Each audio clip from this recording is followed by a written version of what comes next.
Welcome back to the Sound for More channel, and welcome back to another tutorial on NoiseSpace from Igor Vasiliev. Today we are going to focus on the background layer. Before I continue, I would like to remind my viewers to subscribe, as it helps with growing the channel. Additionally, if you would like to support what I do, please do check the instruction contained in each video description. Thank you again.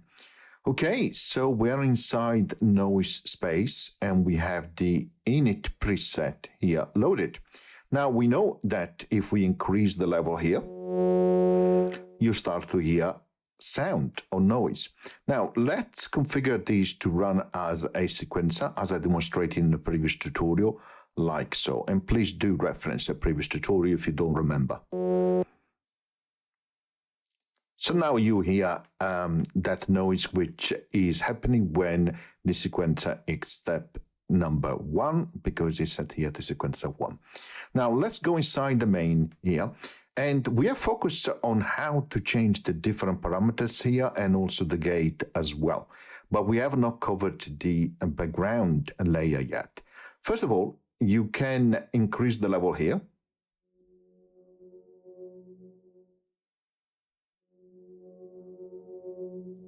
And you start to hear that background layer, even though the level here on the first generator is actually off. So that is something to remember.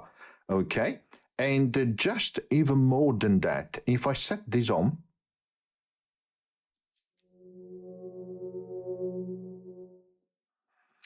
I can set the volume here down to 0 for the background layer. Okay, or I can do it here on the output as well. And you can see there is output coming out here, which is driven by the sequencer at the moment. And I can turn it off here as well. The difference between these two is that this one will turn off also what is coming from the main generator, right? Like so.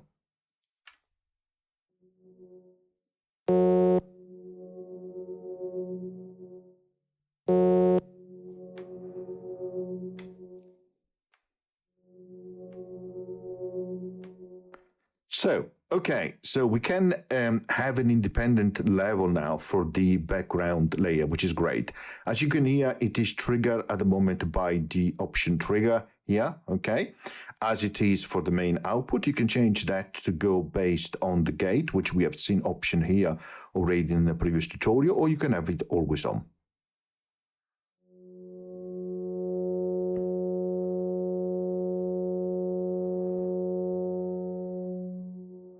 Now, it takes a little bit of time to actually turn on and turn off, and there are also some parameters which takes a bit of time to take effect or restart the background engine. Now, you can apply bit crash here, which I'll show you right now, and also the filter as well.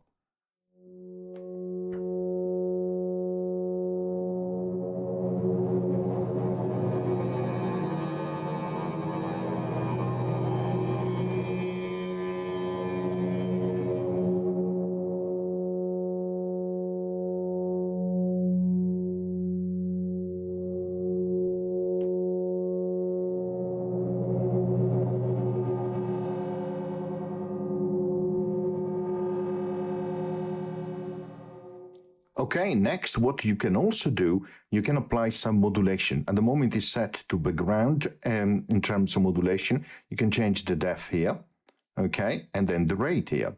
And you can see it's changing the filter here. Let's set it right in the middle, so you can see going to the right and to the left at the rate established here. And you can have that to the crash here. Or you can also have that to the main. It would change the filter here as well. So that's great. So different option. Let's hear it on the bit crash first.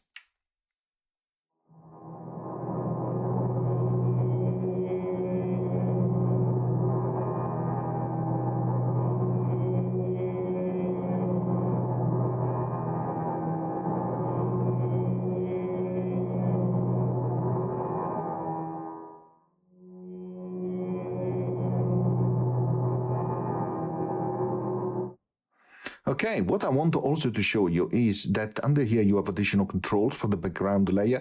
First of all, you can change the type. You have up to 6 different types.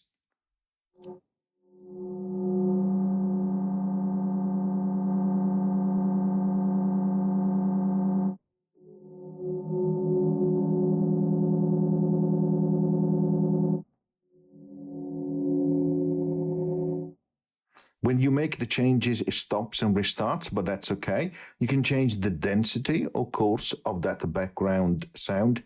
You can add some modulation, and then you have a peak equalizer here by where you can change the gain based on the frequency that you select here. And of course, you can mute that layer as well. So let's try this control one by one.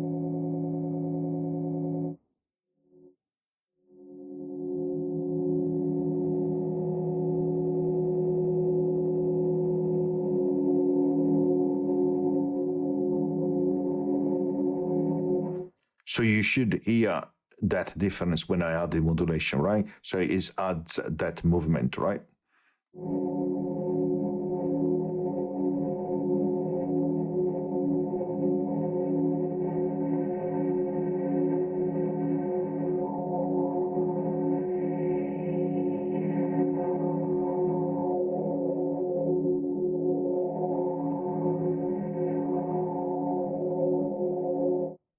Okay, and the beauty is that you can add others. You can go to other generator and continue like that. So let's try.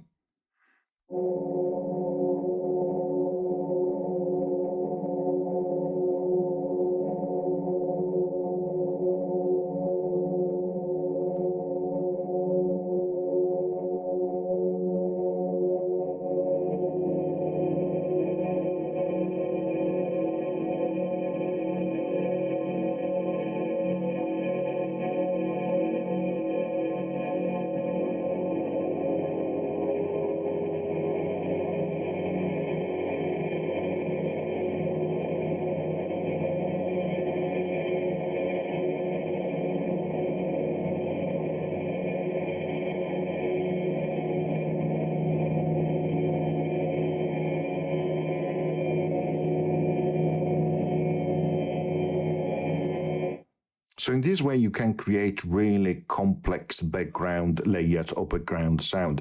And of course, then you can overlay on top each of the natural generators here, right?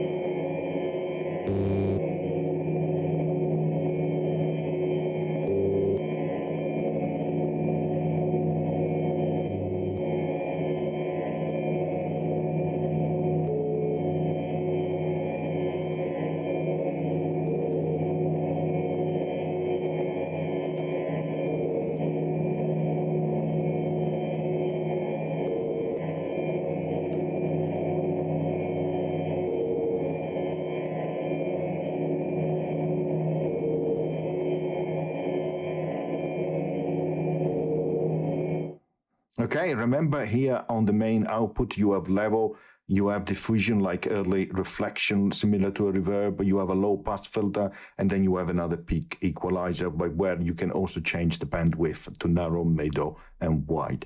Okay, I hope you enjoyed this tutorial, and as always, see you next time. Bye.